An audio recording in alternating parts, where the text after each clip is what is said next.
अरिहंतों को नमस्कार, श्री सिद्धों को नमस्कार, आचार्यों को नमस्कार, उपाध्यायों को नमस्कार।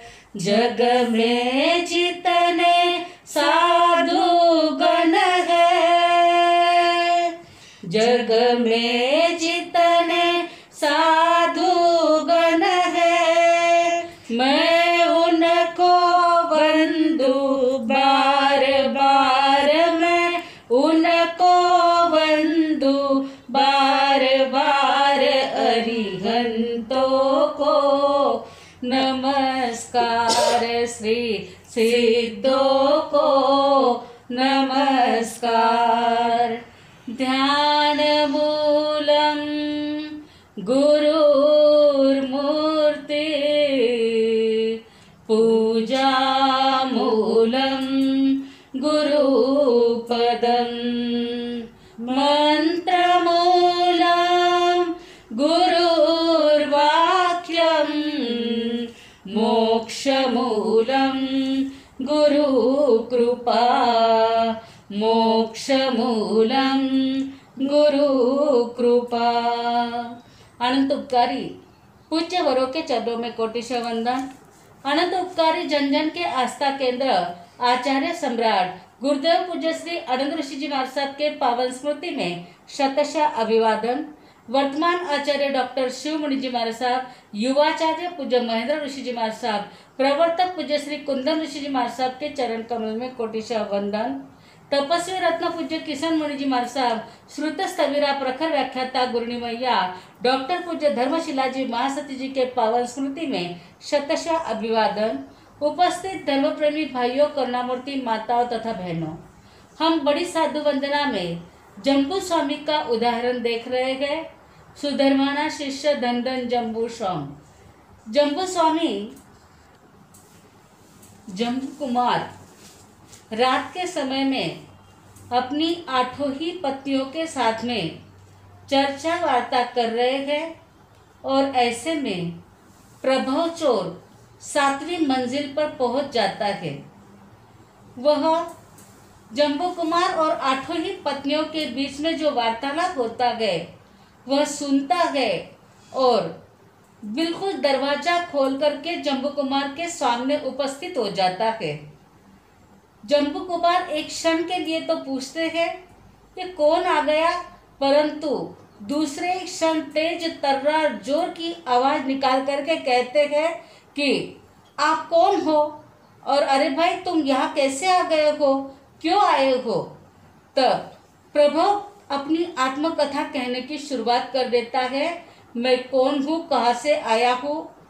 प्रभु कहता है, मैं विंध्याचल की 8वीं में जयपुर नगर में रहने वाला वंद्य भूप का ज्येष्ठ पुत्र हूँ और मेरा नाम प्रभु। मैं राजकुमार था, परंतु मेरी गलत आदतों के कारण मेरे पिता ने मेरे से जो युवराज पद मेरा था वह छीन लिया और मेरा जो छोटा भाई था उसे युवराज पद के ऊपर यानी राज्य अधिकार उसे पूरा सौंप दिया। मुझे गुस्सा आ गया, मैं घर बार छोड़ करके निकल पड़ा और भटकने लगा जंगल जंगल। ऐसों में भीलों की जो चोर की टोली थी उनके साथ में मिल गया। 499 चोर थे, उसमें मैं 500वां जाकर के मिल गया। मेरी कुशलता, मेरी शक्ति, मेरी बुद्धिमत्ता ये सब देखते हुए चोरों ने मुझे अपना मुखिया बना दिया। आज भी मैं अवस्वापिनी और तालोदघाटिनी 2 विद्या के द्वारा आपके घर में जो आपके दहेज में आया हुआ धन है, आपकी 8 पत्नियों के पियर से आया हुआ जो धन है वह लूटने के लिए हम 500 चोर यहाँ पे आए हुए हैं, परंतु आप निद्राधीन नहीं हुए। आपके ऊपर मेरी विद्या की कोई असर नहीं हुई। तो मुझे आश्चर्य हो रहा है कि आप निद्राधीन कैसे नहीं हुए। और हमारे सभी चोरों के पैर चिपक गए थे। मैंने जैसे ही आपके पास ऊपर आने का सोचा, कहाँ से आवाज आ रही है उस आवाज की ओर जाने का विचार किया, तो मेरे पैरों जो जमीन पर चिपके हुए थे वो छूटे हो गए, खुले हो गए, और इसलिए मैं यहाँ पर ऊपर आया हूँ। परंतु मुझे समझ में नहीं आ रहा कि आपके पास में ऐसी कौन सी विद्या है जिस कारण से हमारे पैर चिपक गए। मैं आपको ये दोनों ही विद्या देने के लिए तैयार हूँ।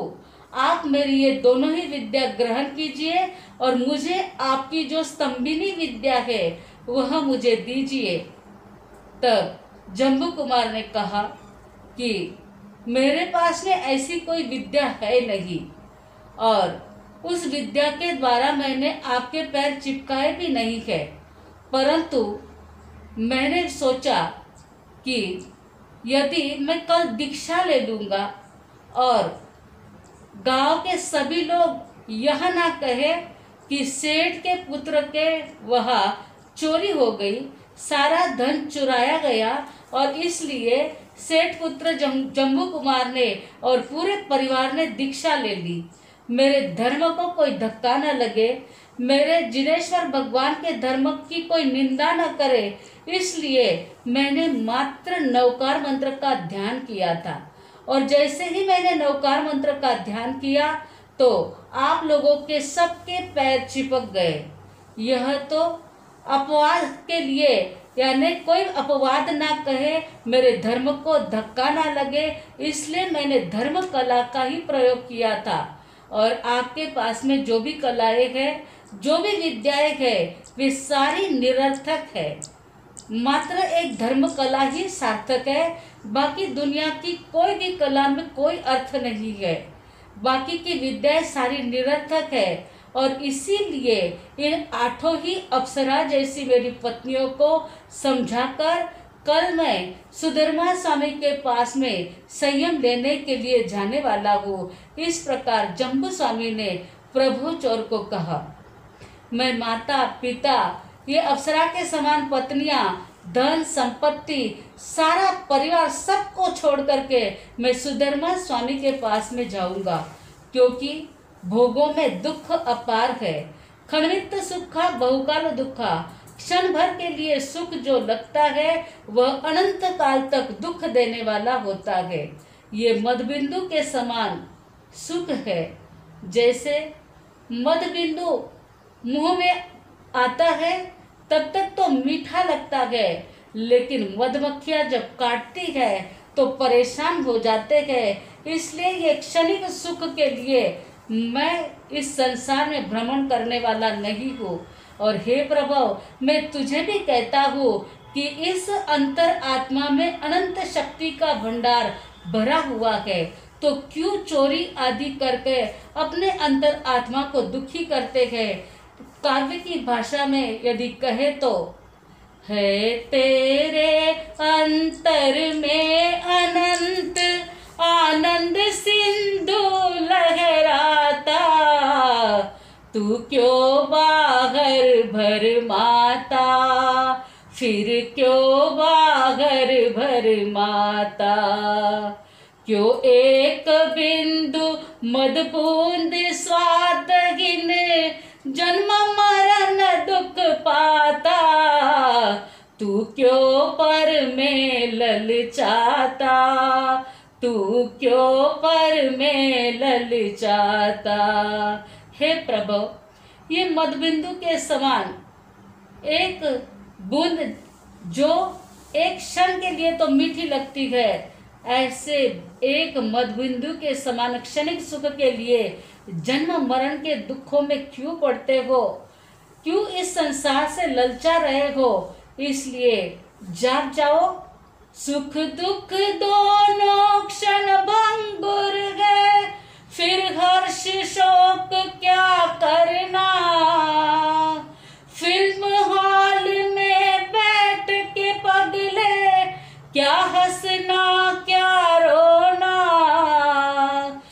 हंसना क्या रोना, यह भी देख ले वह भी देख ले, इसमें क्यों बह जाता, तू क्यों पर में ललचाता, तू क्यों पर में ललचाता। अरे एक दिन चोरी करके माल मिल गया तो सुख मिल जाता है, पकड़े गए तो दुख आकर के पड़ता है। ऐसे सुख दुख पर रूपी संसार में पड़ने से क्या फायदा होता है। इस दुनिया में अनेक कषाय भरे हुए हैं, इन सबको छोड़ना अत्यंत जरूरी है। क्रोध लोभ मद मोह माया है, जीवन की तो चलना, क्षण प्रति क्षण जागृत हो रहना, होवे न कहीं कुछ स्खलना, होवे न कहीं कुछ स्खलना।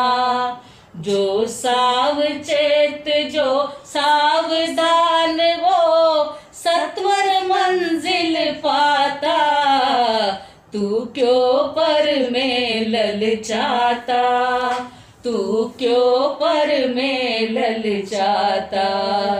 है तेरे अंतर में अनंत आनंद सिंधु लहराता, फिर क्यों बाहर भरमाता, फिर क्यों बाहर भरमाता। ये जीवन में कषाय तो छलना है, क्षण प्रतिक्षण हमें जागरूक रहना है। जो सावचेत रहता है, जो सावधान रहता है, उसे ही मोक्ष मंजिल प्राप्त हो सकती है। आगे कहते हैं, आज बिछुड़ना कल मिलन है, उदय अस्त जीवन में, उन्नत अवनत चढ़ती घटती पढ़ती बढ़ती जन जन में, पढ़ती बढ़ती जन जन में। सुख दुख दाता है कोई नहीं, तू स्वयं स्वयं निर्माता, फिर क्यों बाहर भरमाता, फिर क्यों बाहर भरमाता। अरे ये उन्नति अवनति ये तो होती ही रहती है, और जो भी पाप करेंगे उसके फल भुगते बिना छुटकारा होने वाला नहीं है। सुख और दुख देने वाला हमारा कर्म, हम स्वयं ही सुख दुख के निर्माता है। इसलिए हमें जो नित्य निरंजन आत्मा है उसकी उन्नति का ही चिंतन करना चाहिए। नित्य निरंजन निर्मल निर्मम निराकार निर्भय तू, अजर अमर अविचल अविनाशी अमल अखंड अमर तू, अमल अखंड अमर तू। तू शुद्ध बुद्ध परिमुक्त तू ही है, तू ही भाग्य विधाता, फिर क्यों बाहर भरमाता, फिर क्यों बाहर भरमाता। है तेरे अंतर में अनंत आनंद सिंधु लहराता, फिर क्यों बाहर भरमाता, फिर क्यों बाहर भरमाता। अब प्रभु चोर सुनते हैं, विचार करता है, सच में यही कर्मों की गति अत्यंत भयंकर है और मुझे भी इस संसार में नहीं रहना चाहिए। और वे जम्बू कुमार को कहते हैं, हे जम्बू कुमार, आप अत्यंत दयालु हो। आप पहले जो मेरे साथी 499 है, उन 499 चोरों को मुक्त कर दीजिए और फिर मैं भी आपके साथ में दीक्षा लेने के लिए तैयार हूँ। अब जम्बू कुमार तो तैयार थे ही।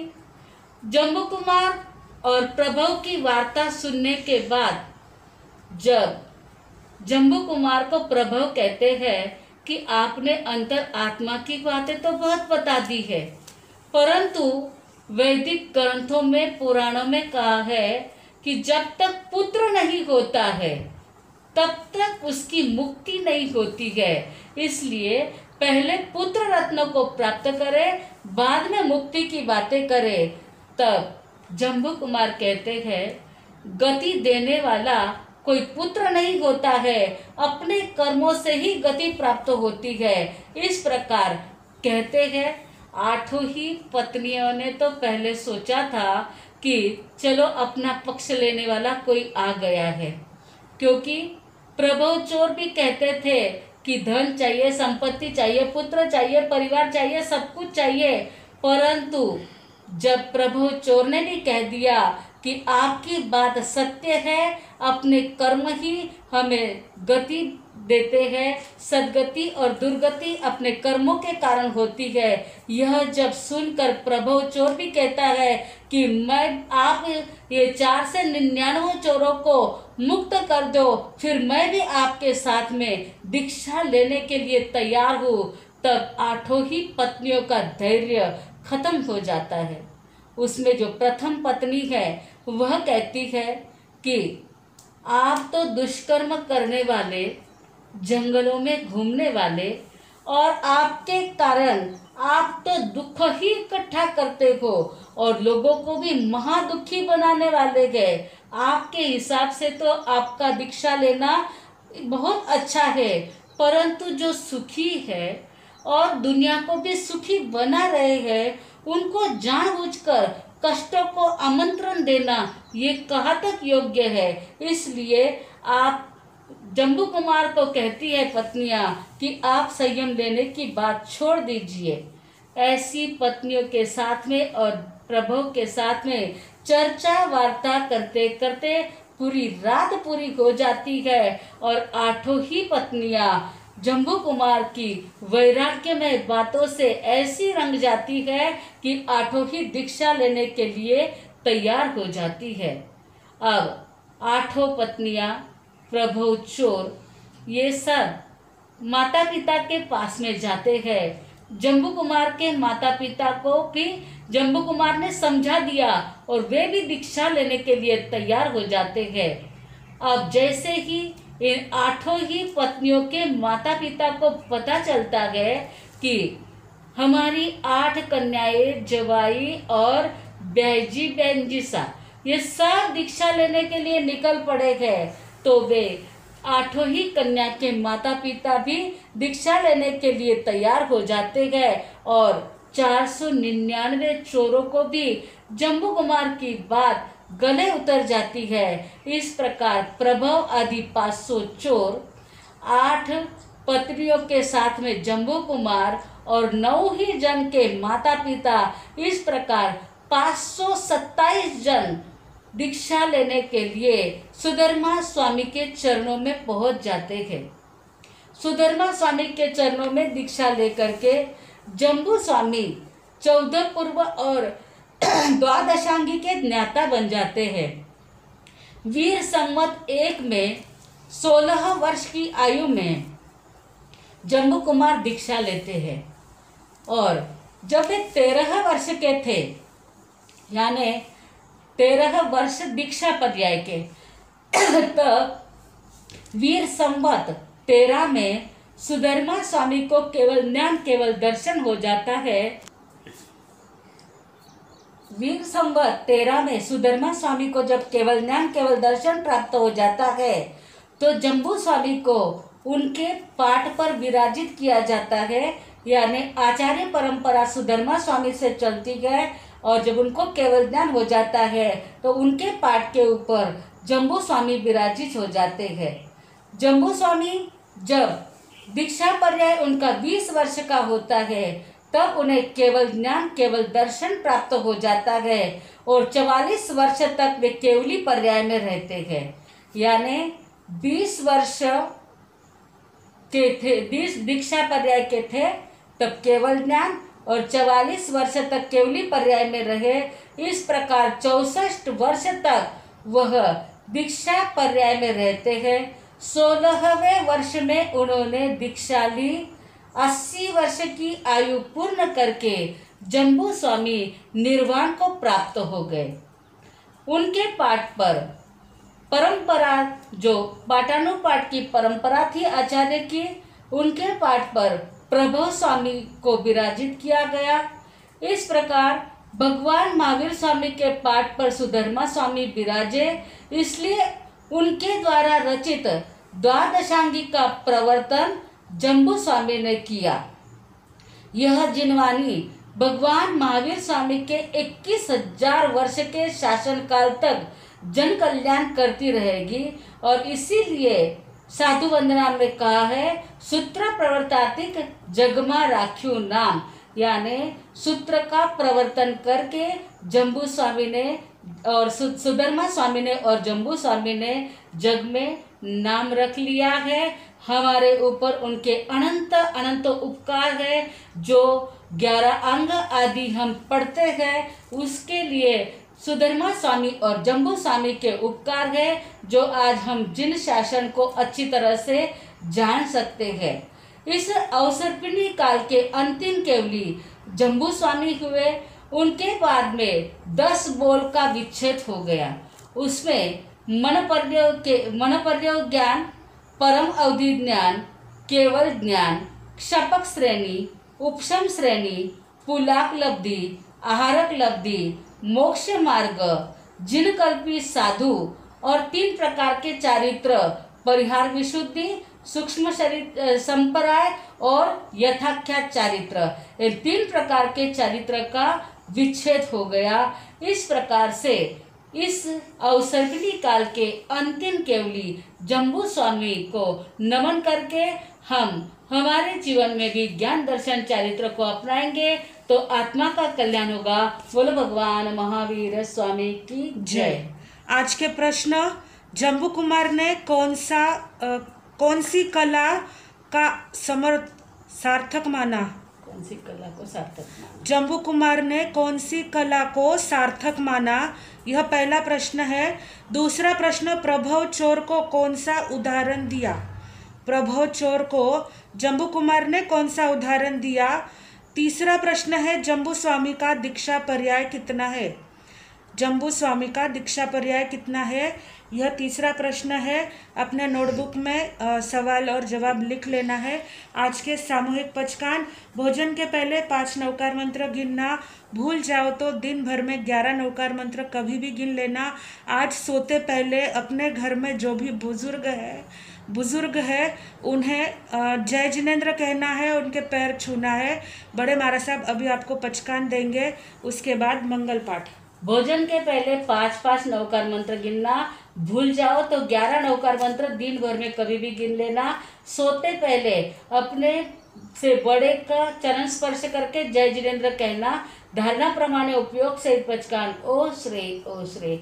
गुरुदेव गुरुजी जी महाराज साहब की आज्ञा से चतारी मंगलम, अरियंता मंगलम, सिद्धा मंगलम, साहू मंगलम, केवली पणत्तो धुम मंगलम। चत्तारी लोगुत्मा, अरियंता लोगुत्मा, सिद्धा लोगुत्मा, साहू लोगुत्मा, केवली पणत्तो धम्म लोगुत्मो।